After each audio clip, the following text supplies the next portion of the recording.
ఇస్సాకు చనిపోయే ముందు ఏం చేయాలనుకున్నాడంటే, ఈ ముక్కలు తినాలనుకుని పెద్ద కొడుకుని పిలిచాడు. ఏసావుని పిలిచి అన్నాడు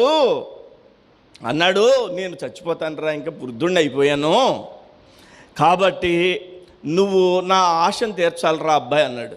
నానా ఏం ఆశ నాన్న, నీ ఆశ ఏంటో చెప్పు నాన్న.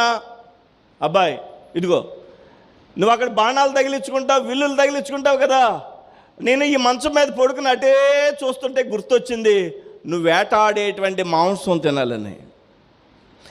నువ్వు ఆ విల్లు ఆ బాణం తగిలించుకుని వేటకెళ్ళి వేటాడినటువంటి మాంసం తీసుకొచ్చి నాకు బిర్యానీ చేసి పెట్టినా, అది తిని చచ్చిపోతాను. అలాగే ఉంది బైబిల్లో, నువ్వు వేటాడిన మాంసం తీసుకొస్తే దాన్ని తిని చచ్చిపోతానని ఉంది.